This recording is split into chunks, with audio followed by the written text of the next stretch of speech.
সংগ্রামী তৌহিদি জনতা, এর জন্য আমার যুবকদেরকে এগিয়ে আসতে হবে।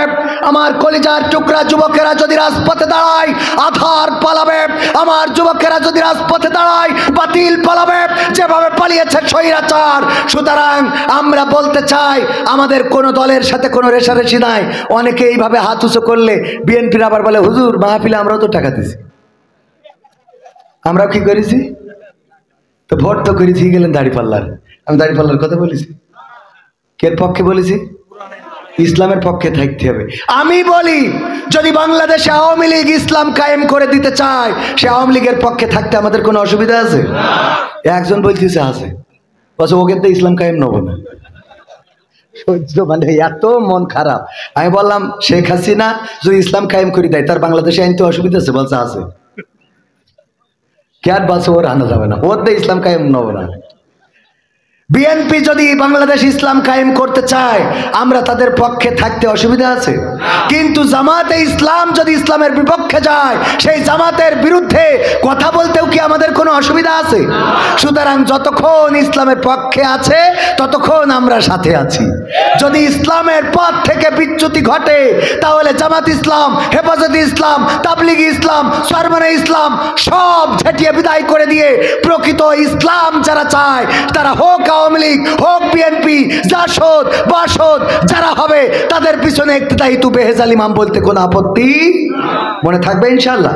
আলহামদুলিল্লাহি রাব্বিল আলামিন, রব্বানা জালামনা। বসে পড়ে খাওয়াই তো রিল্যাক্স। এই 5 তারিখের পর থেকে এত দৌড়দৌড়ি। আমাদের দিন একটা আওয়াজ, বক্তা মানুষ, ওনারা বক্তা না হয়ে দিন 5টা 7টা না। সত্যি বলছি না? প্রতিদিন মানুষের পাশে যেতে হচ্ছে, দাঁড়াতে হচ্ছে, রাজপথে, মিছিলে, মিটিংয়ে, স্লোগানে, সম্মুখ সমরে, লড়াই সংগ্রাম এবং বাতিলের রক্তচক্ষু আছে না নাই? সিলেটে জামাত নেতাকে না পেয়ে তারও স্ত্রী জামাতের সভানেত্রী, তাকে ছুরিকাঘাত করে শহীদ করা হয়েছে, দেখেছেন আপনারা? আক্রমণ করা হচ্ছে, গুপ্ত হত্যা চালানো হচ্ছে। আমরা প্রায় জায়গায় দেখছি যে প্রেতাত্মারা তারা তাদের সাথে মিশে যে আক্রমণ করছে, যেন দোষ ঘাড়ে পড়ে। ওগো আমার ভাইয়েরা, মুহাদ্দিস আব্দুল খালেক, এটা দেখার পরে আমার নেতা, আমাদের নেতা, গণমানুষের নেতা মুহাদ্দিস আবু সাঈদের কথা মনে পড়ে যায়। একই সাথে ওনারা চলেছেন রাহিমাহুল্লাহ। উনি কবরে যেয়ে শুয়েছেন, চেয়ারম্যান থাকতে একবার খুরমা নিয়ে যাচ্ছিলেন, খেজুর। জিকরগাছা থেকে উনি নিয়ে যাচ্ছেন বাঁকড়ায়। তখন কপোতাক্ষ নদী দিয়ে চলাচল ছিল নৌকায়।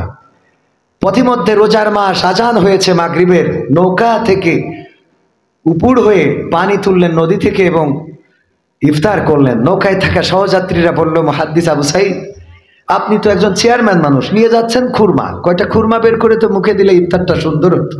এই নদীর ময়লা পানি তো পান করা লাগে না। মুহাদ্দিস আবু সাঈদ ওই দিন জবাব দিয়ে বলেছিলেন, আমি যে খুরমাগুলো নিয়ে যাচ্ছি এগুলো জনগণের খুরমা, আমার ইউনিয়নে বন্টনের জন্য আমাকে দায়িত্ব দেওয়া হয়েছে। আমি এই খুরমা থেকে একটা খুরমা নিয়ে যদি ইফতার করি, পরকালের ময়দানে এটার জন্য আল্লাহ বিচারের কাঠগড়ায় দাঁড় করাবেন। সুতরাং এই খুরমা আমার জন্য নয়, জনগণের অধিকার, জনগণকে বুঝিয়ে দেব। এই ছিল মুহাদ্দিস আবু সাঈদ মোহাম্মদ শাহাদাত হুসাইন রাহিমাহুল্লাহ। উনি ইন্তেকাল করেছেন, আল্লাহ মৃত্যুটাকে শহীদ মৃত্যু হিসেবে নসিব করুন, বলেন আমিন। তার জানাজাও ঠিক মতো আমাদের পড়তে দেয় নাই। তো ওই মুহাদ্দিস দেখলে আমার নেতার কথাও মনে পড়ে যায়। উনিও আমাদের নেতা, আমাদের রাহবার। এই জাতীয় নেতাদের দরকার আছে না নাই? যেই নেতারা এই সময়ও বলবে, জনগণের মুহাদ্দিস আবু সাঈদ এমপি হওয়ার পরে অস্ট্রেলিয়ায় পাঠানো হয়েছিল, যে খরচ দেয়া হয়েছিল, খরচ বেঁচে গিয়েছিল, সেই টাকা ঢাকা থেকে এয়ারপোর্ট থেকে বের হয়ে আগে বেগম জিয়ার ফান্ডে জমা দিয়েছে, তারপরে জিকরগাছা চৌগাছায় ফিরে এসেছে যে আমার জন্য নির্ধারিত নির্দিষ্ট বাজেটের টাকা, এত টাকা বেঁচে আছে, সেই টাকা আমি এই ফান্ডে আবার জমা দিয়ে চলে গেলাম। আর আমার দেশে এখন নেতারা নির্বাচিত হয় আঙ্গুল ফুলে কলা গাছ নয়, আঙ্গুল ফুলে বট গাছে রূপান্তরিত হয়। কারণ কলা গাছের একটা লিমিট থাকে, যেই লিমিটের বাইরে কলা গাছ আর মোটা হয় না, বলেন ঠিক কিনা? আর যখন আঙ্গুল ফুলে কলা গাছ, বট গাছ হয়, এদের অবস্থাটা কেমন? বট গাছের যদি সুযোগ দেন, ও এখান থেকে শিকড় ছাড়তে ছাড়তে সাতক্ষীরা শহরে চলে যাবে, ঠিক না? ঠিক। তো নেতা যারা হয়েছে তাদের শিকড় খুঁজে দেখেন।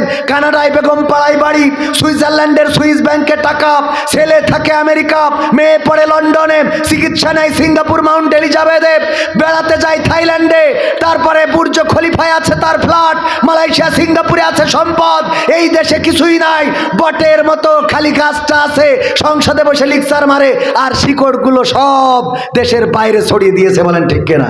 এই জন্য যারা বলে আঙ্গুল ফুলে কলা গাছ, কলা গাছ নয়, আঙ্গুল ফুলে তারা বট গাছে রূপান্তরিত হয়। বলেন ঠিক কিনা? এমন বট গাছ আগামীতে নেতৃত্বে আসুক, এটা কি আপনারা চান? আগেই বলেছি, আমরা বাংলাদেশে ইংরেজদের শাসন পেয়েছি, তারা শান্তি দিতে পারে নাই। পাকিস্তানিদের শাসন দেখেছি, তারা শান্তি দিতে পারে নাই।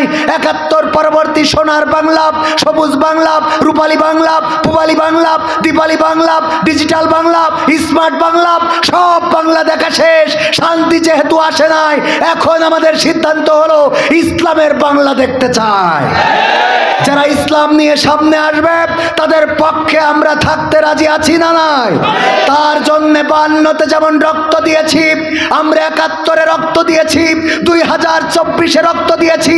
আগামী দিন কায়েমের জন্য, কোরআন কায়েমের জন্য যদি রক্ত লাগে, জীবন লাগে, যদি এই বুকে বুলেট পেতে নিতে হয়, আবু সাইদ শান্ত মুগ্ধর মতো বক্ষে বুলেট ধারণ করে আমাদের রক্তে জমিনকে ভাসিয়ে সেই রক্তের সাগরে সাঁতার কেটে কেটে একটি রক্তাক্ত বিপ্লবী কালেমার পতাকা উড়াতে রাজি কারা কারা দেখতে চায়?